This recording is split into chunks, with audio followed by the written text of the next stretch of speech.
your podcast and YouTube blog covering the German startup scene with news, interviews, and live events.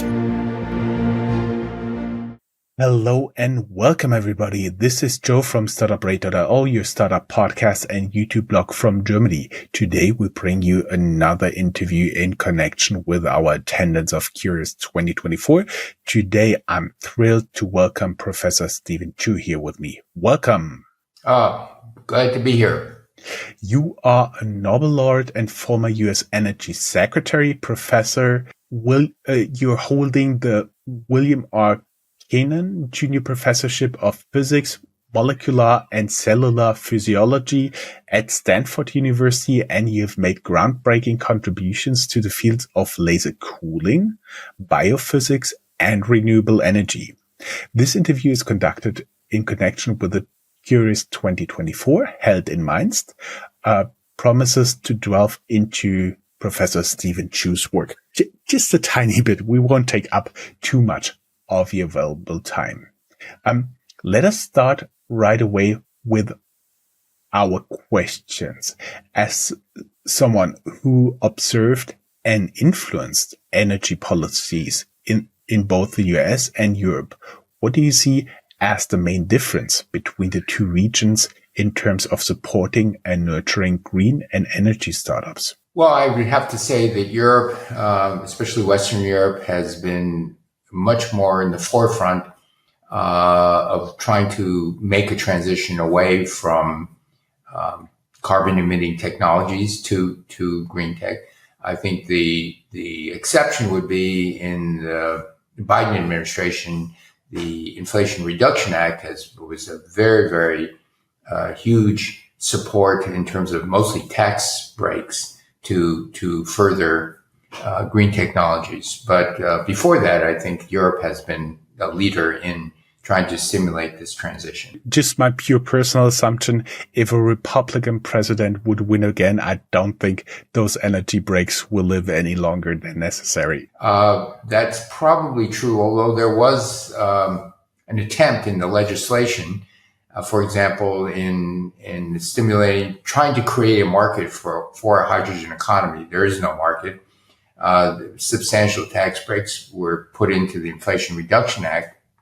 And the hope was I didn't really study the law that closely, but I heard that it's there for 10 years. Now, anything could happen if a Republican administration comes back in, because they're clearly not in favor of that. In fact, that candidate has said very loudly he's going to go back to drill, baby, drill. I do believe he says a lot quite loudly. Let's go to the next question. Europe has been at the forefront of renewable energy initiatives for years.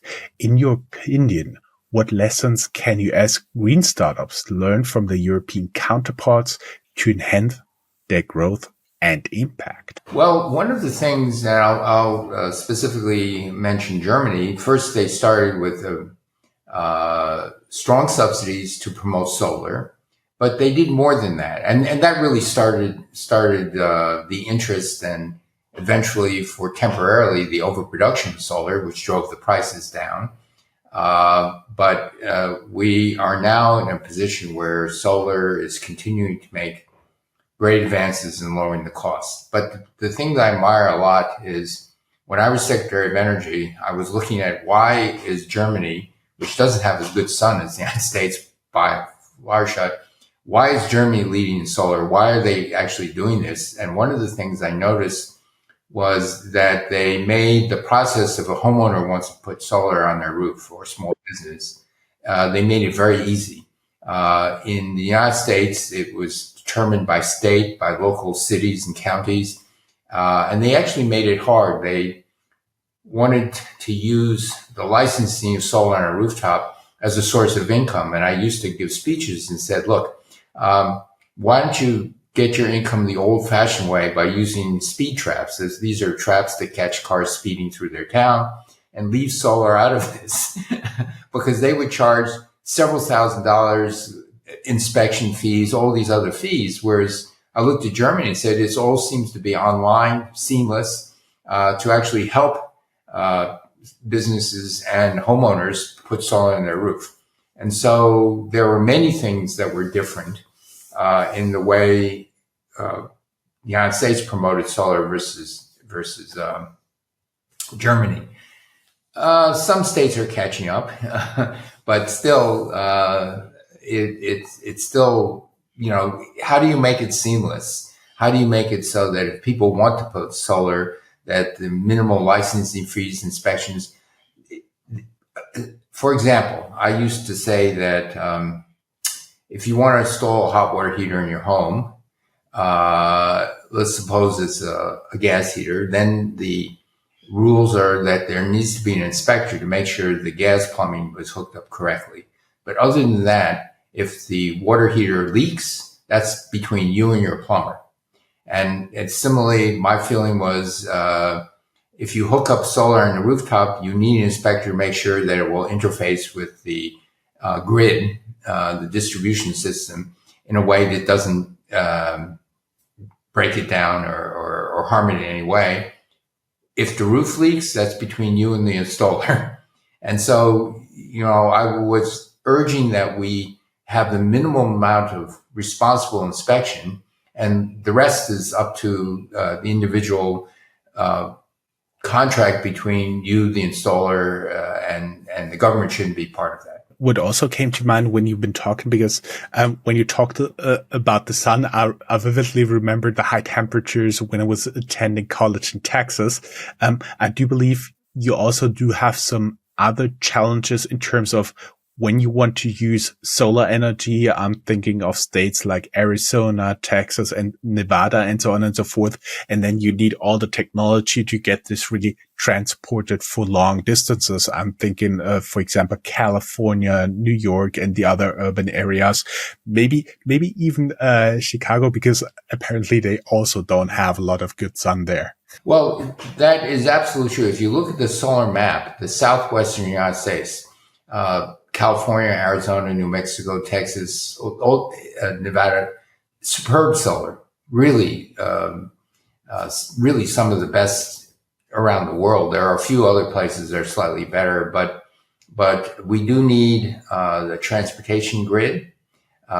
We also are beginning to see that, for example, in California, which is now 70% of our electricity is carbon free.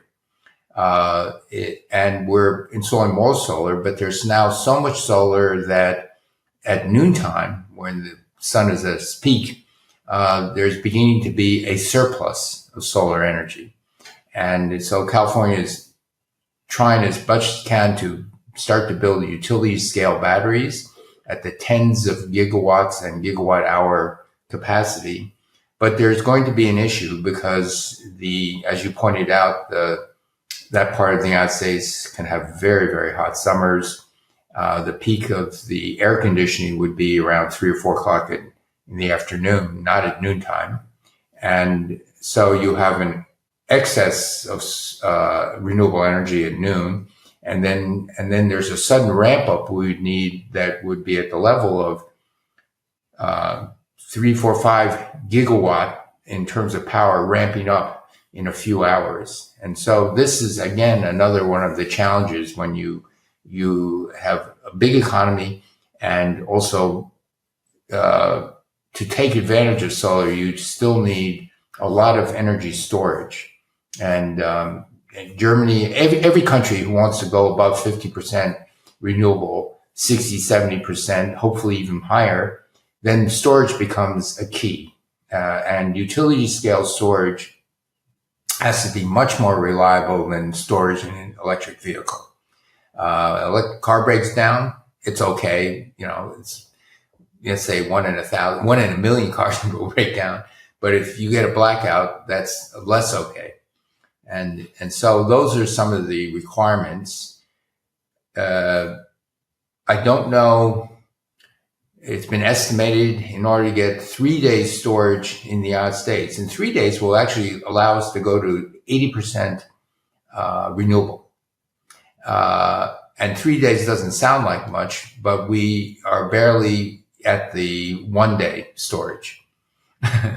And so The difference between 1 day and 3 days is you effectively use your asset, your battery, 1 out of 3 days. And so the economic demand on a lower cost energy storage becomes higher and higher. You go to a 1 month storage. What does that mean? Do you use your asset once a month? And finally, seasonal storage. The only seasonal storage we have is actually hydroelectric power. And you would try to maximize the hydroelectric power you do have, but it's geography dependent, and not all places have good mountains. For example, Germany does not have the mountains that Norway and Switzerland and even Austria have. Oh yeah, Austria. I interviewed a guest there. His startup is in construction, and he told me, yeah, we have maybe in a good year 7 months of constructions going on. Before we move on, I was curious, when you were talking about solar, do you have solar panels on the roof of your house? Yes, this is an embarrassing question. The answer is no. What we do is we have a ranking of how much electricity families use. My wife and I the children are gone, and so we are in the lowest 10% of energy use in our area. And the question is, do I put in solar? Do I have an EV? Things of that nature. I probably will put in solar. It's not going to actually have any economic return for me because the payback might be 10, 15 years. I'm not sure I'll be living in this house in 15 years. But I will probably put in solar in the next year. I have another conundrum with my car. It's 22 years old. I only drive it 1,200 miles a year. The question is, why do I even own a car? I ride my bicycle to work. Errands, anything less than a few miles, I'll ride my bicycle. I can do this in California because most of the time the weather's very good.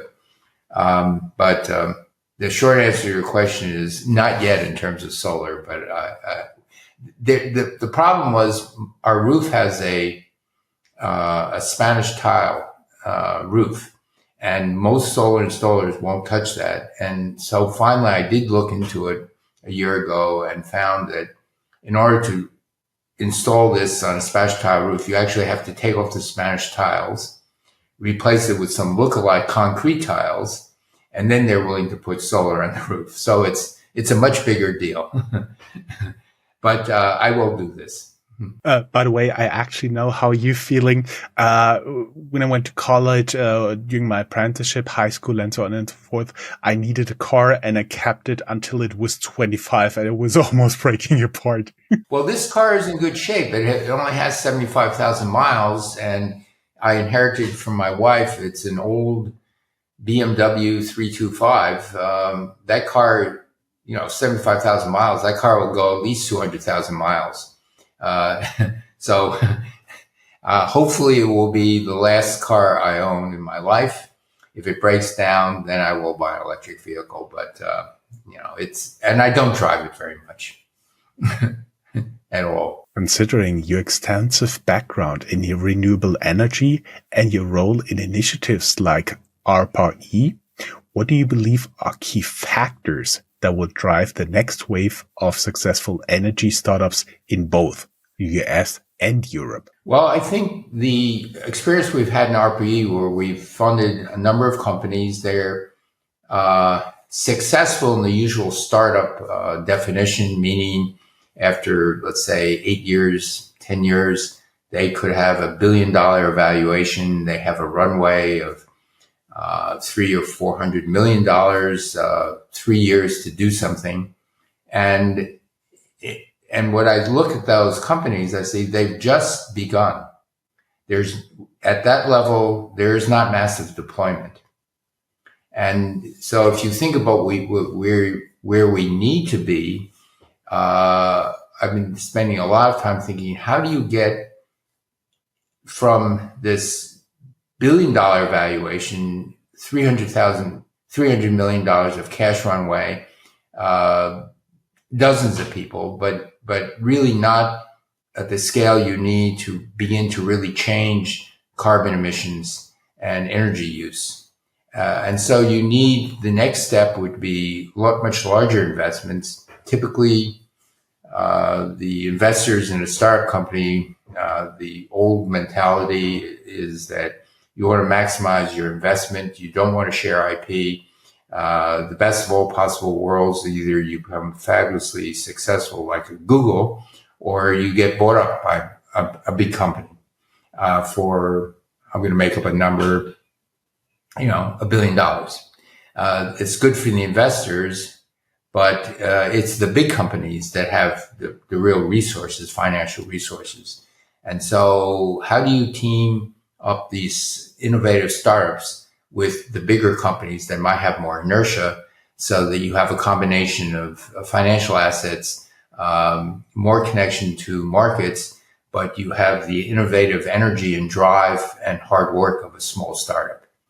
If I look at people who work at startups, they're working 60, 70, 80 hours a week. You're in a big company, you have regular hours. I see. The last question was actually inspired. You gave an interview to the German newspaper FAZ. They made the headline something, if the Greens were reasonable, they would prefer nuclear energy. So my question is, how do you view the future of nuclear energy with the broader context of renewable energy sources, especially when comparing the strategies and policies in place in the US and Europe? Okay, this is a very important question. There is a lot of strong opinions and sentiments about nuclear. Many of them are against nuclear, but for a variety of reasons. But the question really is, suppose you want to get to as high a fraction of renewables as possible. And energy storage, as I said, and distribution and transmission are issues. But in the end, I think you would still need some compact turn-on source of energy for electricity. And I see that in the future as being either natural gas or nuclear. I don't see coal in the long term as having much of a future. It's very dangerous in particulate matter. It's very polluting. And with natural gas, you need to be able to capture the carbon dioxide and sequester it. But there's also known that when you're drilling for natural gas, recovering it, 2 to maybe 6% of the natural gas comes out of the ground. And in the capture of the carbon dioxide, you're capturing 90%, maybe 92, but you're not going to capture 95%. So there's always an overhead there. And then finally, the sequestration of the carbon dioxide is not trivial. The amount of carbon dioxide you actually have to sequester safely is huge compared to the amount of spent fuel you have to sequester. Now, the conundrum about nuclear, besides there are some fears, I do my best to try to explain that, and most people don't realize that, for example, in the food you eat, roughly 30 or 40% of it is in radioactivity in the food. This is naturally occurring radioactivity in, for example, potassium that occurs in meat and bananas and many things we eat, green vegetables. The health people, the federal FDA, say there's recommended daily requirements for potassium, but it's not a question of actually endangering your health. The radioactivity levels, depending on your diet and where you live, could vary by factors of 3 or 4, this background radiation, and there's no correlation at all between that and cancer. So at these very low levels, it's not a danger. And so one of the things that people need to be assured of is the chance of a contamination is very small. I believe it can be made even smaller. The radioactive waste disposal, if I look at countries like Finland and Sweden, they're making good progress in spent fuel. And it's compact and it's carbon free. Now, despite all of that, what has happened is we've forgotten how to build large nuclear reactors on budget, on time. And as long as they are very expensive and have a possibility of going over budget, and the more recent ones have gone over budget, we're talking $10 billion per 1 gigawatt electrical power. You go over budget by 50%, that $5 billion extra is a huge financial hole. So the industry has to learn how to build them on budget, on time. I personally think there's another approach. I've been advocating this since 2010, where you make small modular reactors. Instead of a gigawatt to 1.5 gigawatts, they're 100 megawatts. They're factory made, so they can be on much more stringent conditions. But the most important thing is, instead of building them one at a time, imagine that you can start with 1,000 orders, and you go and maybe several models, and you have these small modular reactors. There's a rule in business called a learning curve. It's not a fundamental rule of science, but the more you produce, the better you are at lowering the manufacturing costs. And there's also steady improvements. And so what happens in learning curves is, if, for example, you double the number of units, the price, the manufacturing cost goes down by a certain percentage. You double again, it goes down by a certain percentage. So that means that if you're going up by factors of 10 in shipping out things, the cost goes down by some slope. It's a percentage, so it's an exponential decline. This is well known in all manufacturing. When Tesla was making Model S's and selling 5 or 10,000 a year, they were losing money, even though the cars cost $100,000, $120,000. They make the Model Y, Model 3. They cost $50,000, $60,000, but they're selling $500,000, making lots of money. And so the idea of a learning curve is true at everything except a few things like nuclear. Nuclear, because there's big projects and just a few big projects. So I say, let's turn it around. Let's make lots of little guys in factories that you can ship on a truck. After 10 years, you ship it back, you refuel it, you ship it. So it's inherently much safer. It could even be designed that it would be seamless to take these smaller modular reactors and integrate that with the spent fuel issue. In the end, now there are at least a dozen startup companies looking at small modular reactors. There's also a few countries, China, Russia, for example, are doing these. But I think that could be a way to decrease any risk of contamination. There's always some risk, but you make it very, very small. And so the risks, for example, of getting in an airplane, flying somewhere, people don't really think I may die. It's so small that, and whenever there's an incident, a near miss, something, or even a crash, the whole world looks at what happened and tries to figure out what happened. And so that ethic and that way of promoting safety, year after year after year, decade after decade, airplane flight is getting more and more safe. Same thing could be true of nuclear. And maybe this learning curve model of making lots of them will enable the cost to go down. But you need those things, and you need public trust that the chance of contamination is very, very small. Now, burning anything, whether it's natural gas or coal is the worst because of the particulate matter. But if you look at the danger of various forms of energy per unit energy that's produced per terawatt hour, nuclear is perhaps thousands of times more dangerous. Coal is thousands of times more dangerous than nuclear because of particulate matter. In the studies, nuclear is as safe as wind and solar. It's 100 times safer than burning wood pellets that some European countries do because of the particulate matter. So these are things that hopefully as we understand the climate risks and how important they are, and there has to be some compact turn-on source of power, just in case you run out of battery storage. You need something. And I think that nuclear should be part of the future energy source. I do believe that at one point we need to realize the tornadoes, the hurricanes, the storms, the floodings, and so on and so forth, they'll only get worse if we don't change our way of living.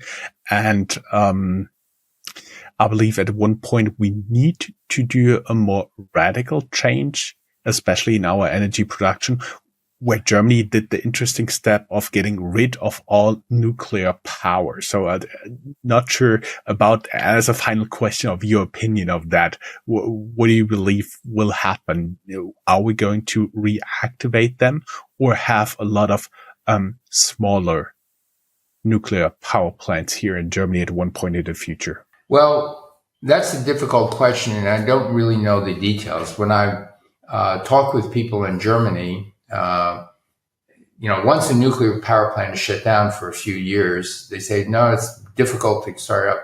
There was a time when there were, and they were not that old. The United States, for example, is going ahead, and for most of the power plants, with a few exceptions, meaning that these cities grew near these power plants, nuclear power plants. Most of the power plants, nearly 100 in the United States, are going to be relicensed for another 20 years. The initial licensing was 40 years, but it was a very conservative licensing, and the Nuclear Regulatory Agency Commission is methodically going through and on a reactor by reactor basis, making a determination: are they going to be safe for another 20-year operation? And so far, for the most part, virtually all of them are. I think the same could have been done for the German reactors, but what's done is done. And now the question is it feasible to restart? That I have to honestly say, I would have to talk to the people who just mothballed these reactors. Starting a new generation of reactors, it's not going to make an influence on carbon emissions for 10 or 20 years. You're looking at a lead time of getting approval for any new modular reactor. A large reactor is typically a decade from the time you decide we're going to build it to the time you can turn it on, if it doesn't meet delays. And so we are where we are, but it's a very, very different place because of Russia's invasion of Ukraine. And essentially a rearming of NATO. We seem to be going back to a very Cold War mentality. And then the question is, before it was going to be cheap Russian gas, it's going to be the transition of the German energy. If you use liquefied natural gas, it's more expensive. And then again, that has to be folded in. If the energy prices in Germany go too high, I'm afraid that many of your heavy industries, much of your wealth creation is in automobiles, steel, chemicals. These are heavily energy intensive industries. And so if you want to remain competitive as a supplier of these materials, energy costs cannot go up that much. I think nuclear can play a role in this, especially if one doesn't want to turn back to Russian gas. And there are very complicated reasons why you might not want to do that. I do believe we don't want to do that. Professor Chu, it was a pleasure having you as a guest. Thank you very much. Okay, thank you. And I wish you all good luck. Thank you. Good luck with the car and your solar panel installation. Okay, right. Bye. Goodbye. Bye bye.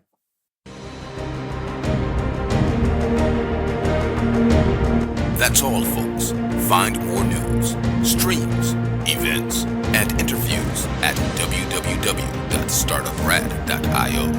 Remember, sharing is caring.